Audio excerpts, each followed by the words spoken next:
Hello student, आज हम आपके बीएससी पार्ट फर्स्ट ईयर की जो ऑप्टिक्स की जो बुक है उसकी यूनिट फर्स्ट हमने आधी तो आपको कॉलेज में करा दी थी। यूनिट फर्स्ट हम बाद में कराएंगे, उससे पहले हम बात करते हैं यूनिट सेकेंडरी। यूनिट सेकेंड है हमारे डिफ्रैक्शन, विवर्तन।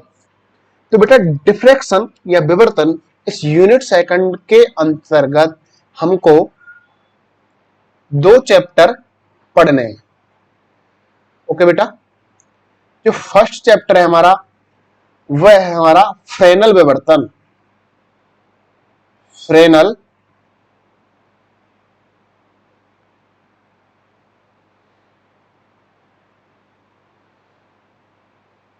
विवर्तन, फ्रेनल डिफ्रैक्शन।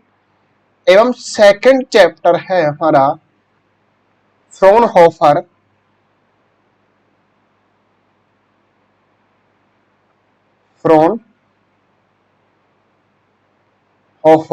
विवर्तन। तो इसके इंग्लिश में भी क्या है, फ्रेनल डिफ्रैक्शन, फ्रॉनहोफर डिफ्रैक्शन। आपको इंग्लिश मीडियम वाले बच्चों के लिए मैं अलग से आपको इंग्लिश में नोट्स प्रोवाइड करवा दूंगा। अभी आप जो चल रहा है वो समझे। तो यूनिट आपके जो पेपर है optics, unit second diffraction, BSc part first year, class first, lecture first. Lecture first के अंतर्गत हम आपको बता रहे हैं कि यूनिट फर्स्ट के अंतर्गत आपको दो चैप्टर पढ़ने, फ्रेनल डिफ्रैक्शन, फ्रॉनहोफर डिफ्रैक्शन। जो आपका चैप्टर नंबर 3 है वो है आपका फ्रेनल डिफ्रैक्शन और चैप्टर नंबर 4 है फ्रॉनहोफर डिफ्रैक्शन। तो बेटा फ्रेनल डिफ्रैक्शन, फ्रॉनहोफर डिफ्रैक्शन, इन सबसे पहले हम बात करते हैं कि डिफ्रैक्शन किसे कहते हैं, विवर्तन किसे कहते हैं। भाई फ्रेनल डिफ्रैक्शन, फ्रॉनहोफर विवर्तन तो तब पढ़ेंगे ना हम, पहले हम जानते हो कि डिफ्रैक्शन क्या होता है। तो बेटा डिफ्रैक्शन के लिए हम क्या करते हैं कि सर्वप्रथम जो डिफ्रैक्शन की जो परिभाषा दी या डिफ्रैक्शन परिभाषित किया वो ग्रेमाल्डी ने किया था। डिफ्रैक्शन की परिभाषा से पहले हम आपको ले चलते हैं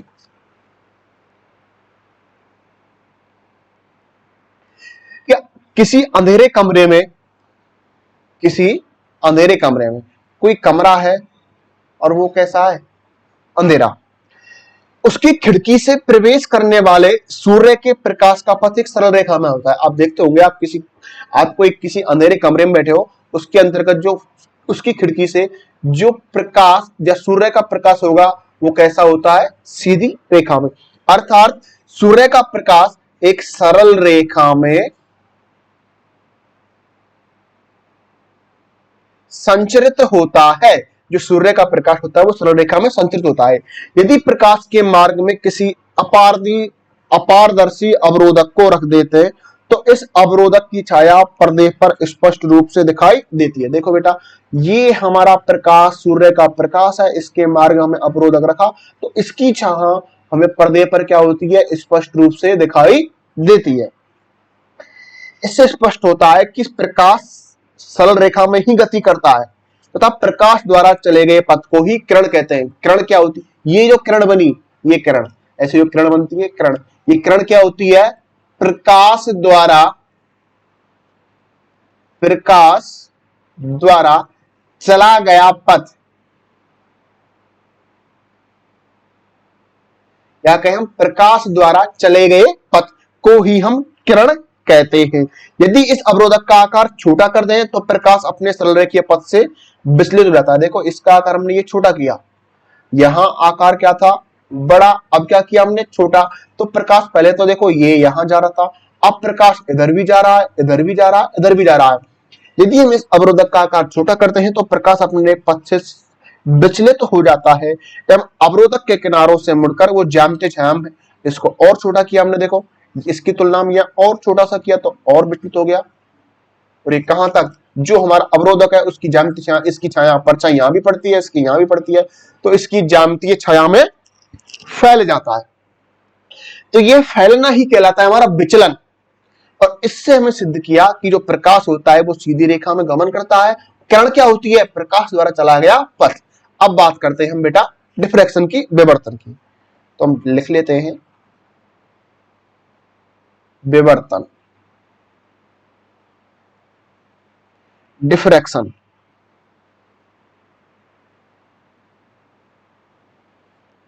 तो बेटा विवर्तन या डिफ्रैक्शन विचलन की वह घटना, क्या परिभाषा बनेगी बेटा इसकी? विवर्तन विचलन की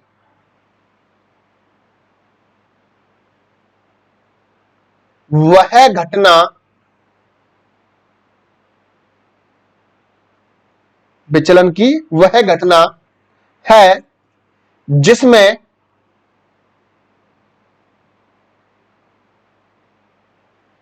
प्रकाश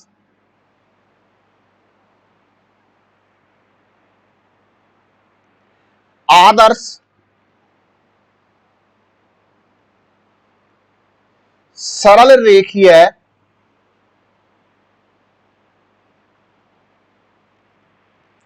पथ से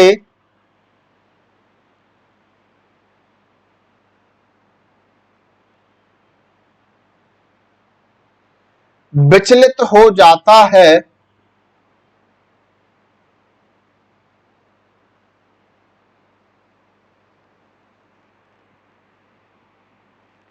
तो विवर्तन क्या हुई बेटा? विवर्तन विचलन की वह घटना जिसमें प्रकाश आदर्श सरल रेखीय पथ से क्या हो गया? विचलित। आदर्श सरल रेखीय का मतलब देखो बेटा, ये सीधी रेखा में, तो ये ऐसे बोलेंगे हम आदर्श सरल रेखीय पथ, इधर से क्या हो गया? विचलित। यहां भी क्या हो गया?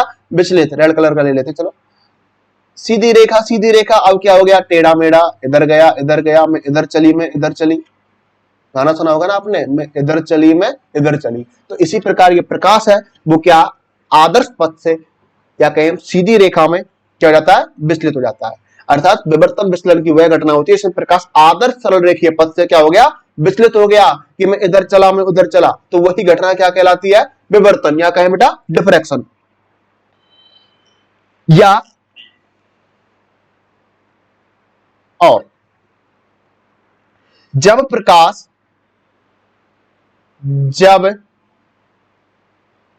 प्रकाश किसी संकीर्ण रेखा छिद्र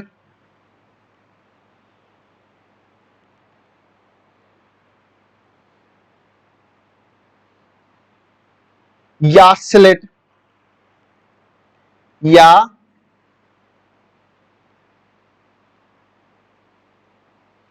अपारदर्शी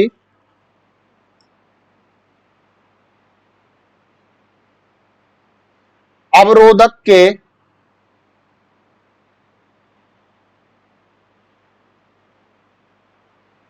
तीक्ष्ण किनारों को स्पर्श करता हुआ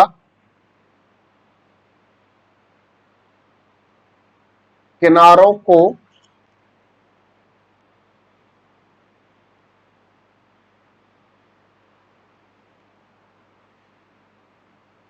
स्पर्श करता हुआ गुजरता है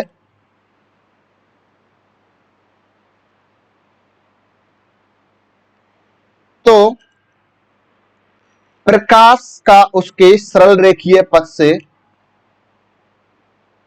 तो प्रकाश का उसके किसके? स्वयं के, उसके सरल रेखीय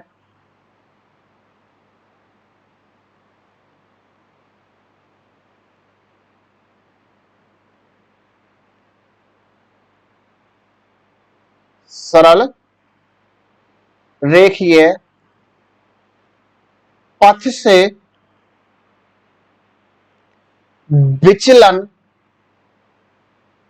विचलन का मतलब विचलित बोलते ना, क्यों विचलित है रोए, क्यों इधर उधर मटेक रोए, बोलते ना कि विचलन, तो यही विचलन है। विचलन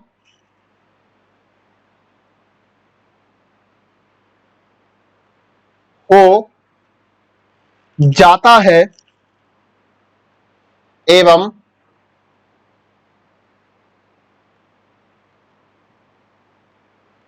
अवरोधक की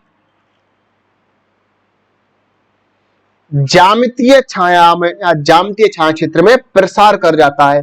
इस प्रकार अवरोधक के किनारों पर प्रकाश के इस मुड़ने की घटना को ही हम प्रकाश का विवर्तन कहते हैं या डिफ्रैक्शन ऑफ लाइट। ये वाला डायग्राम यहां हो रहा है हमारा डिफ्रैक्शन। देखो ये प्रकाश था, ये हमारा अवरोधक बोल लो या स्लिट बोल लो या अपारदर्शी माध्यम के किनारों से क्या हो गया, विचलित। ये इधर चली, ये इधर चली और इधर चली, और इसकी अवरोधक की ज्यामितीय छाया में, यहां देखो इसका छिद्र कम किया और ज्यादा हो गया, इसकी ज्यामितीय छाया में फैलना, विचलित होना ही क्या कहलाता है, हमारा डिफ्रैक्शन विवर्तन कहलाता है। बोला विचलित या विचलन, बार बार बोल रहा बेटा शब्द, इंपॉर्टेंट यही है। विचलन या विचलित, यही तो क्या कर रहा है, हमारा विवर्तन कर रहा है, डिफ्रैक्शन कर रहा है। बेटा बहुत इंपॉर्टेंट होता है विचलित। हम बोलते हैं बेटा क्यों विचलित हो रहा है, क्यों इधर उधर मटक रहा है, क्यों विचलित हो रहा है, चुपचाप बैठ जा। तो ये विचलित होकर ही तो क्या होता है, हमारा विवर्तन होता है। किसका विचलन कर दिया इसने, प्रकाश का विचलन कर दिया, तो ये क्या कहलाएगा, हमारा प्रकाश का विवर्तन। ये तो हो गया हमारा लाइट, डिफ्रैक्शन ऑफ लाइट। अब पढ़ते हैं हम डिफ्रैक्शन ऑफ साउंड, ध्वनि का विवर्तन। तो इसी प्रकार जब किसी ध्वनि स्रोत के सामने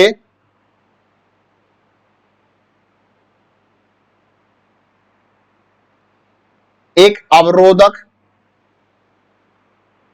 वस्तु रख दी जाए तो भी उस वस्तु के पीछे ध्वनि सुनाई देती है, तो भी उस वस्तु के पीछे क्या होता है बेटा, ध्वनि सुनाई देती है।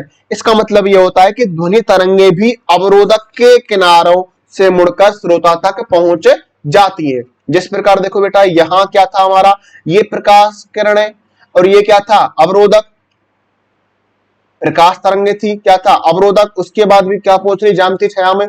ऐसी यदि कोई क्या है हमारी ध्वनि तरंग, उसके सामने क्या रखा, कोई अवरोधक, तो यहां भी क्या आएगी, हमको आवाज आएगी। अर्थात इसका मतलब क्या हुआ कि ध्वनि तरंगे भी अवरोधक के किनारों से मुड़कर श्रोता तक पहुंच जाती हैं। अतः ध्वनि तरंगों का किसी अवरोधक के किनारों से मुड़कर श्रोता तक पहुंचने की घटना ही डिफ्रैक्शन ऑफ साउंड कहलाती है, अर्थात ध्वनि का विवर्तन कहलाती है। जिसे देखते हो ना, किसी रूम के अंदर बैठे हो आप, माना ये तुम्हारा, एक मिनट रुको,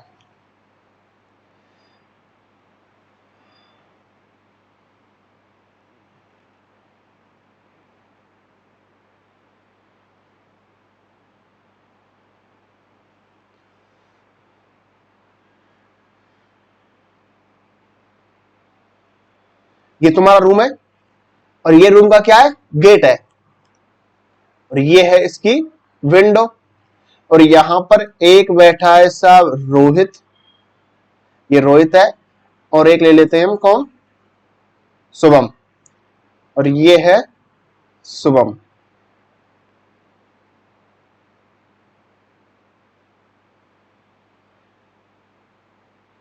ये आपस में बात कर रहे हैं, क्या कर रहे हैं, आपस में बात कर रहे हैं, लेकिन इस खिड़की से इनकी क्या आ रही है, इनकी आवाज मुझे सुनाई दे रही है। तो मैं क्या कहूंगा, बेटा चुप हो जा, क्योंकि मुझे आवाज आ रही है। अर्थात इनका क्या हो रहा है, विवर्तन हो रहा है। कहां से हो रहा है, खिड़की से होकर, क्योंकि ये कमरे में बात कर रहे हैं, लेकिन खिड़की से क्या हो रहा है, खिड़की क्या है, खिड़की काम करेगी अवरोधक का, उस खिड़की से होकर ध्वनि तरंगे क्या होंगी, फैलेंगी, तो मुझे क्या आएगी, आवाज बाहर सुनाई देगी, तो वो क्या हो जाएगा बेटा, ध्वनि का विवर्तन, अर्थात डिफ्रैक्शन ऑफ साउंड। जिस प्रकार लाइट का डिफ्रैक्शन होता है, उसी प्रकार किसका होता है, ध्वनि का डिफ्रैक्शन होता है। अब बात करते हैं हम डिफ्रैक्शन की, थोड़े बहुत और चर्चा कर लेते हैं कि सर्वप्रथम डिफ्रैक्शन की घटना किसने की। तो विवर्तन की घटना को सर्वप्रथम इटली के जो साइंटिस्ट थे ग्रेमाल्डी द्वारा सन 6065 में इटली के साइंटिस्ट थे ग्रेमाल्डी। सर ग्रेमाल्डी ने सन 6065 में डिफ्रैक्शन की घटना को प्रस्तुत किया या इसकी घटना को परीक्षित किया। सेकंड पॉइंट है बेटा, कि विवर्तन की घटना की जो सही ढंग से जो व्याख्या की थी वो की थी सन 1818 में फ्रेनल ने। एक फ्रेनल साइंटिस्ट थे हमारे, या बोले फ्रेनल बाबा थे। फ्रेनल ने एक अपना सिद्धांत दिया, उसे बोलते हैं हम फ्रेनल का हाइगेन सिद्धांत। ये सभी ने पढ़ा है 12th में। तो फ्रेनल ने सन 1818 में विवर्तन की हाइगेन सिद्धांत की सहायता से अच्छी तरह से व्याख्या की। इसे बोलते हैं हम हाइगेन का तरंग सिद्धांत। नेक्स्ट बेटा, प्रकाश का विवर्तन। प्रकाश का विवर्तन उस स्थिति में अधिक होता है जब अवरोधक या स्लिट का आकार प्रकाश की तरंगदैर्घ्य की कोटि के बराबर हो, अर्थात प्रकाश का विवर्तन तरंगदैर्घ्य के बढ़ने पर बढ़ता है। जो डिफ्रैक्शन ऑफ साउंड होता है, प्रकाश का विवर्तन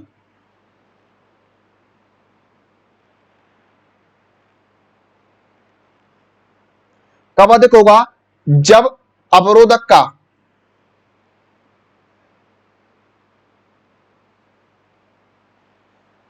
जो आकार होगा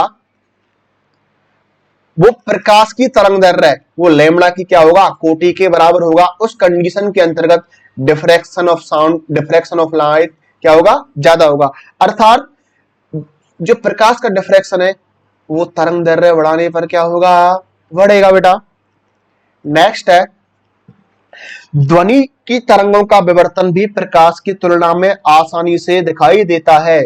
जो ध्वनि का जो विवर्तन होता है या डिफ्रैक्शन ऑफ साउंड, वो लाइट की तुलना में आसानी से होता है। इसका हम एक नॉर्मल एग्जांपल लेते हैं बेटा। कोई कमरा है, उसमें आपने छोटा सा बल्ब जला रखा है, बिल्कुल बोले हम ये वही रूम बना लेते हैं, ठीक है। सुंदर सी झोपड़ी तो नहीं बनाएंगे, छोटा सा रूम बना लिया, ठीक है। ये इसकी विंडो, और चलो यहां लगा दिया हमने कोई बल्ब।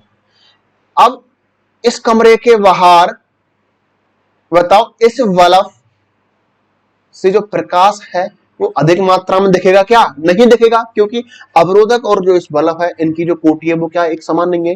लेकिन इसमें यहां तेजस और यहां रोहित, यदि ये दोनों आपस में बात कर रहे हैं तो इनकी आवाज, ये धीमे धीमे बात करेंगे तो भी थोड़ी बहुत तो आवाज सुना ही देती है। अर्थात ध्वनि तरंगों का विवर्तन प्रकाश तरंगों की तुलना में क्या होता है? आसानी से होता है। या कहें हम जो ध्वनि तरंगों का जो डिफ्रैक्शन होता है वो प्रकाश की तुलना में अधिक होता है, क्योंकि प्रकाश तरंगों का विवर्तन अधिक कब होगा? जब उन जो अवरोधक का आकार किसकी कोटि का होगा? तरंगदैर्घ्य की कोटि का। तो नॉर्मली हम क्या बोल सकते हैं कि ध्वनि तरंगों, दैनिक जीवन में ध्वनि तरंगों का मुड़ना क्या होता है? विवर्तन। जबकि प्रकाश का विवर्तन नहीं होता, क्योंकि ध्वनि तरंगों, दैनिक जीवन में ध्वनि तरंगों का विवर्तन आसानी से होता है, जबकि प्रकाश का विवर्तन आसानी से नहीं होता। उसका रीजन होता है जो ध्वनि तरंगें होती हैं,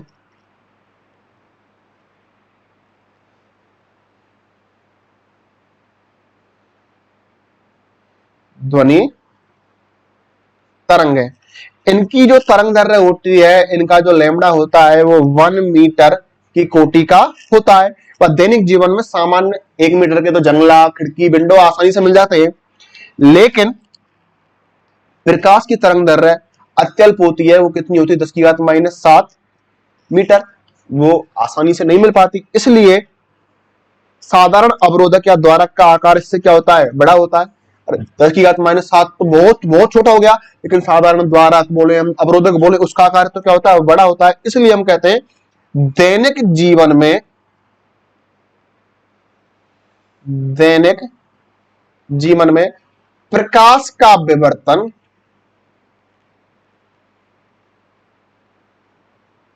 दिखाई नहीं देता है, जबकि ध्वनि का विवर्तन दिखाई देता है। अर्थात दैनिक जीवन में डिफ्रैक्शन ऑफ साउंड तो मिलता है, लेकिन डिफ्रैक्शन ऑफ लाइट सो नहीं होता है। उसका रीजन होता है उसके जो द्वारक होते हैं, प्रकाश की जो तरंगदैर्घ्य होती है वो 10⁻⁷ मीटर की कोटि की होती है, लेकिन साउंड की जो तरंगदैर्घ्य होती है 1 मीटर कोटि की होती है। उसके जो अवरोधक होते हैं वो आसानी से मिल जाते हैं, जबकि सामान्य द्वारक होते हैं वो प्रकाश की तरंगदैर्घ्य की तुलना में अधिक होते हैं। इसलिए इनका जो डिफ्रैक्शन होता है वो हमें सो नहीं हो पाता। तो ये कहानी थी हमारी डिफ्रैक्शन की। अब बात करते हैं बेटा डिफ्रैक्शन के प्रकार। हमने आपको बताया था यूनिट सेकंड के अंतर्गत आपको 2 चैप्टर पढ़ने, chapter number 3 Fresnel diffraction, chapter number 4 Fraunhofer diffraction. जो डिफ्रैक्शन होता है बेटा दो प्रकार का होता है। फर्स्ट होता है हमारा फ्रेनेल डिफ्रैक्शन और सेकंड होता है हमारा फ्राउनहोफर डिफ्रैक्शन। फ्रेनेल डिफ्रैक्शन एवं फ्राउनहोफर डिफ्रैक्शन को हम नेक्स्ट क्लास में कंटिन्यू करेंगे। आज आपकी डेमो क्लास थी, सभी को आपको लाइव क्लास लेनी है। कल से आपकी प्रॉपर क्लास होगी सभी को। यदि आप चाहते हैं हिंदी मीडियम वाले साथ साथ नोट्स बनाना चाहे तो मैं आपको साथ ही साथ बोलता चलूंगा, और इंग्लिश मीडियम वाले बच्चों के लिए अलग से टेलीग्राम पे पीडीएफ प्रोवाइड करवा दूंगा। यदि हिंदी मीडियम वाले भी चाहते हैं कि सर हमको भी पीडीएफ चाहिए, हम नोट नहीं कर सकते, तो दोनों को हिंदी प्लस इंग्लिश दोनों को अलग से टेलीग्राम पे पीडीएफ मिल जाएगी। लेकिन अगर आप साथ के साथ नोट करना चाहो तो अच्छा रहेगा। सभी लाइव आए, सभी लाइक करें, कमेंट करें, शेयर करें, एवं जिन बच्चों ने चैनल को सब्सक्राइब नहीं किया है वो सब्सक्राइब करें। लाइव अवश्य आए, टाइम का ध्यान रखें। एग्जाम आपके होंगे, 1% बोले एग्जाम नहीं होते हैं तो फिर भी बेटा ये सब कुछ आपके काम आएगा। बीएससी के स्टूडेंट हो तो साइंस तो आपको पढ़नी ही पड़ेगी। बीएससी के बाद एमएससी करोगे, उसके बाद अगर तुम टीचिंग लाइन में भी जाओगे, थर्ड ग्रेड में भी पढ़ना पड़ेगा आपको, सेकंड ग्रेड में, फर्स्ट ग्रेड में, तो ये सब जगह काम आएगी। ये मत सोचो कि सर एग्जाम नहीं हो रहे, वैसे 90% चांस है आपके एग्जाम होंगे। तो सभी पढ़ाई करें। जो लाइव नहीं आते हैं उनका खुद का लॉस होगा। प्रैक्टिकल भी होने वाले हैं, तो प्रैक्टिकल में यही तो होता है, जो बच्चे लाइव नहीं आएंगे, जो क्लास नहीं लेते तो उनके नंबर मार्क्स कहां से जाएंगे।